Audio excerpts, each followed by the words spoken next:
নমস্কার, ব্রেকিং বাংলায় আপনাদের স্বাগত। আমি জয়ন্ত মজুমদার। শুক্রবার মুর্শিদাবাদের দলীয় নেতৃত্ব এবং জনপ্রতিনিধিদের সঙ্গে বৈঠকে বসেছিলেন তৃণমূল নেত্রী মমতা বন্দ্যোপাধ্যায় এবং সেই বৈঠকে উপস্থিত ছিলেন অভিষেক বন্দ্যোপাধ্যায়, সুব্রত বক্সী, ববি হাকিম সহ তৃণমূল নেতৃত্ব। সেই বৈঠকে মুখ্যমন্ত্রী তথা তৃণমূল নেত্রী জেলা নেতাদের একটি বার্তা দিয়েছেন। রাজনৈতিক পর্যবেক্ষকরা মনে করছেন ওই বার্তায় রীতিমতো কাঁপন শুরু হয়ে গেছে প্রদেশ কংগ্রেস সভাপতি অধীর চৌধুরী। কারণ জেলা নেতাদের মুখ্যমন্ত্রী বলে দিয়েছেন পরিষ্কার যে জেলার যে তিনটি লোকসভা আসনেই দলকে জেতাতে হবে এবং সেই মতো সকলকে নেমে পড়ার জন্য তিনি নির্দেশ দিয়েছেন। বলেছেন একদম বুথ স্তর থেকে সংগঠনকে শক্তিশালী করে সেখানে জনসংযোগ বাড়িয়ে এই আসন তিনটিকে জিততে হবে। গতবার তৃণমূল সেখানে দুটি আসন জিতেছিল, জঙ্গিপুর এবং মুর্শিদাবাদ। এবার বহরমপুর আসনটি জিতেছিল অধীর চৌধুরী। এবার তিনটি আসনই জেতার লক্ষ্যে নির্দেশ দিয়েছেন তৃণমূল নেত্রী এবং একই সঙ্গে তিনি বলেছেন যে মুর্শিদাবাদে যে দুটি অ্যাসেম্বলি মালদা দক্ষিণ লোকসভা কেন্দ্রের মধ্যে রয়েছে সেই দুটি অ্যাসেম্বলিতেও দলকে লিড দেওয়াতে হবে ভালো রকম, সেই নির্দেশও তিনি জেলা নেতৃত্বকে দিয়েছেন।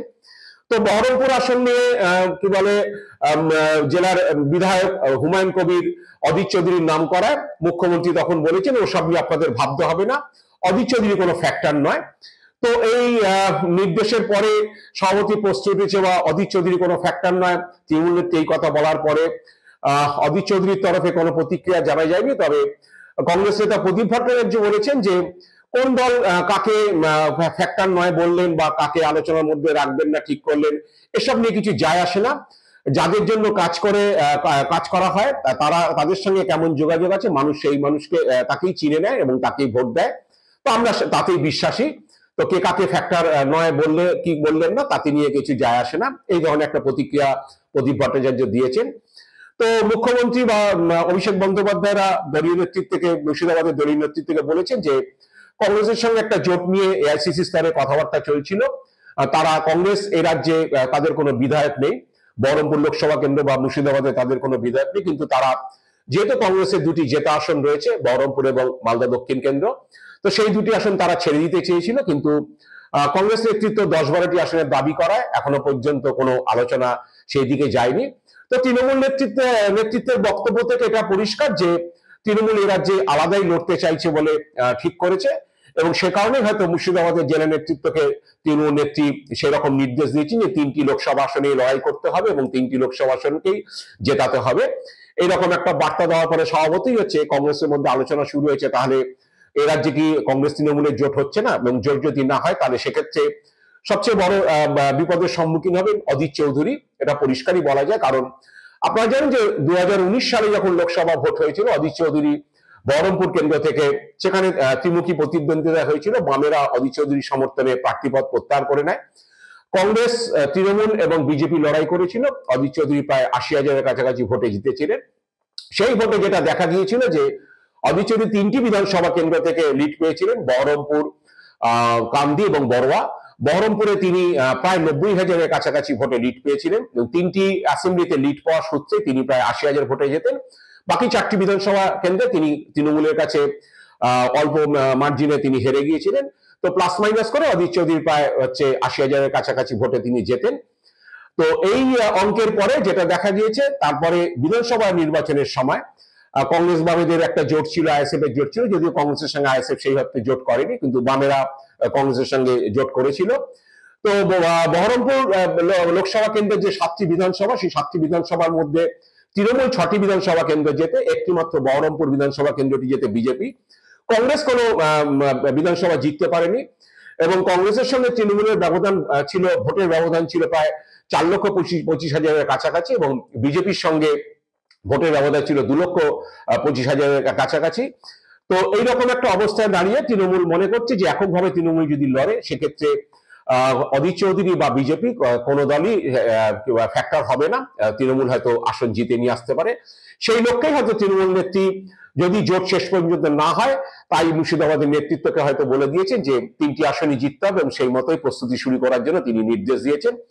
তো এই রকম জায়গা দাঁড়িয়ে অনেকেই রাজনৈতিক পর্যবেক্ষকরা মনে করছেন গতবার অধীর চৌধুরী জেতার পেছনে আরেকটি কারণ রয়েছে, সেটা হচ্ছে যে বিজেপির প্রার্থী খুবই দুর্বল ছিলেন, তাকে বিশেষ চিনতেন না। সেই জায়গা দাঁড়িয়ে বহরমপুর কেন্দ্রে যে হিন্দু ভোটের মধ্যে যে বিজেপির যে পেনিট্রেশন ছিল, কিন্তু বিজেপি প্রার্থী দুর্বল হওয়াতে সেই একটা বড় ভোট হচ্ছে বহরমপুর লোকসভা কেন্দ্রে অধীর চৌধুরী পেয়েছিলেন, যার জন্য বিজেপির ফল অত্যন্ত খারাপ হয়। কিন্তু পরবর্তীকালে বিজেপির ভোট বাড়ে এবং বিধানসভায় তারা বহরমপুর আসন বিধানসভা আসনটি তারা জিতে যায়। তো এখন যে অবস্থা তাতে দাঁড়িয়ে অধীর চৌধুরীর পক্ষে শুধুমাত্র বামেদের সমর্থন নিয়ে এই লোকসভা আসন জিতে আসা খুবই কঠিন। এবং তৃণমূলের পক্ষে যে ভোট এখন দাঁড়িয়েছে, তৃণমূল 6টি বিধানসভা কেন্দ্র 21 সালে জিতেছে, সেই জায়গায় দাঁড়িয়ে তৃণমূলের এখন যা ভোট, তাতে অধীর চৌধুরী যদি কিছুটা থাবা বসায় সংখ্যালঘু ভোটে, তাতেও হচ্ছে তৃণমূলের জয় আটকানো খুবই কঠিন। অধীর চৌধুরীর লড়াইটা বেশ কঠিন। আর হচ্ছে বিজেপি যদি সেখানে শক্তিশালী প্রার্থী দেয়, গতবার দুর্বল প্রার্থী থাকার কারণে অধীর চৌধুরী কিছুটা সুবিধা পেয়েছিলেন, বিজেপি যদি সেখানে শক্তিশালী প্রার্থী দেয় সেক্ষেত্রে অধীর চৌধুরীর অবস্থা আরো খারাপ হতে পারে। কারণ সংখ্যালঘু ভোটের ক্ষেত্রে তৃণমূল অনেকটাই বাড়তি সুবিধা পাবে, এটা বলা যায়। অধীর চৌধুরী যদিও সংখ্যালঘু ভোট দীর্ঘদিন ধরে পেয়েছেন, তিনি 98 সাল থেকে তিনি লোকসভার সদস্য, এবং তৃণমূলের সঙ্গে ভোটের নিরিখে এখন অনেকটাই ব্যবধানে পিছিয়ে যাওয়াতে, প্রায় 4 লাখ 4.5 লাখ ভোটের ব্যবধানে পিছিয়ে যাওয়াতে কংগ্রেস এখন যতটা অধীর চৌধুরী কভার করতে পারবেন তা নিয়ে যথেষ্ট সন্দেহ রয়েছে। কারণ 2019 যখন অধীর চৌধুরী লড়েছিলেন, তার আগে 2016 ভোটে কিন্তু কংগ্রেসের অবস্থা অতটা খারাপ ছিল না। তারপরে প্রার্থী হিসাবে অধীর চৌধুরীর দাঁড়ানে, তিনি 6 বারের এমপি দাঁড়ানে সে একটা বাড়তি অ্যাডভান্টেজ পেয়েছিলেন, এবং অনেকেই হচ্ছে তৃণমূল বিরোধী ভোটটা হচ্ছে অধীর চৌধুরীর দিকে গিয়েছিল, সেটি বিজেপির দিকে না যায়। এবার যদি বিজেপি সেখানে একজন শক্তিশালী ক্যান্ডিডেট দেয়, সেক্ষেত্রে অধীর চৌধুরী বিজেপির ভোট কিন্তু পাওয়া মুশকিল হবে, এবং তৃণমূলের সংখ্যালঘু ভোটও লোকসভা ভোটে পাওয়া অধীর চৌধুরীর পক্ষে দুরূহ হবে। এখন লড়াইটা শেষ পর্যন্ত তৃণমূলের সঙ্গে বিজেপির হবে না তৃণমূলের সঙ্গে অধীর চৌধুরীর হবে, সেটা নিয়েও অনেকে প্রশ্ন তুলছেন। অনেকে মনে করছেন যে শক্তিশালী বিজেপি ক্যান্ডিডেট, সেক্ষেত্রে তৃণমূলের সঙ্গে বিজেপির লড়াই হতে পারে, অধীর চৌধুরী সেক্ষেত্রে হয়তো 3য় স্থানে চলে যেতে পারে। কারণ বামেদের ভোট কমতে কমতে খুবই খারাপ জায়গায় গিয়ে দাঁড়িয়েছে, তাই বামেদের সমর্থনে অধীর চৌধুরী দাঁড়ালেও হচ্ছে সেই ভোট হয়তো তিনি পাবেন না। তো এরকম একটা জায়গা দাঁড়িয়ে আছে। তো অধীর চৌধুরী শেষ পর্যন্ত যদি লোকসভা নির্বাচনে তৃণমূলের সঙ্গে কংগ্রেসের জোট না হয়, অধীর চৌধুরী হয়তো বহরমপুরেই দাঁড়াবেন কংগ্রেসের টিকিটে, এবং তৃণমূলের সঙ্গে তাকে হয়তো লড়াই করতে হবে। তৃণমূল কাকে প্রার্থী দেবে এখনো সেটা ঠিক নয়, এটা মমতা বন্দ্যোপাধ্যায় ঠিক করবেন। তবে 19 আর 24-এ 5 বছরে ভাগীরথী দিয়ে জল অনেক গড়িয়ে গেছে, অধীর চৌধুরী নিজেও বুঝতে পারছেন। কারণ তারও সেই সাংগঠনিক ক্ষমতা, সেই রাশ আর এখন নেই, সেই সাংগঠনিক জোর তার নেই, তিনিও সেটা বোঝেন। তা না হলে অন্তত 2021 সালে তার লোকসভা কেন্দ্রের অন্তর্গত 7টি বিধানসভা, তাতে অন্তত 1-2টি বিধানসভা তো তিনি জিতে আনতে পারতেন প্রার্থীদের ওদের সঙ্গে সভাপতি হিসাবে, কিন্তু তা তিনি পারেননি। অধীরের সেই ক্যারিশমা এখন আর নেই, তিনি নিজেও ভালো করে জানেন। তৃণমূলের সঙ্গে জোট হলে তিনি হয়তো তার জয় হয়তো মসৃণ হতো, কিন্তু জোট না হলে কিন্তু তাকে কঠিন সমস্যায় পড়তে হতে পারে, এবং সম্ভবত তাকে মানে পরাজয়ের দিকে তাকে নিয়ে যেতে পারে, এরকম একটা আশঙ্কা রাজনৈতিক মহলও করছে।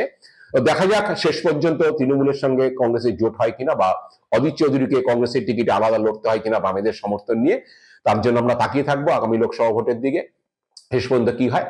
তবে জেলার যে অবস্থা, জেলার যে রাজনৈতিক সমীকরণ, যা এখন বর্তমান অবস্থা, সংখ্যালঘু ভোট যেভাবে তৃণমূলের দিকে ঘুরে গিয়েছে, গত বিধানসভায় তৃণমূল 2টি আসন বিজেপি পেয়েছে, বাকি 20টি আসনই তৃণমূল পেয়েছে, সেই জায়গায় দাঁড়িয়ে বলা যায় যে জেলায় তৃণমূলের সংগঠন এখন যথেষ্ট শক্তিশালী।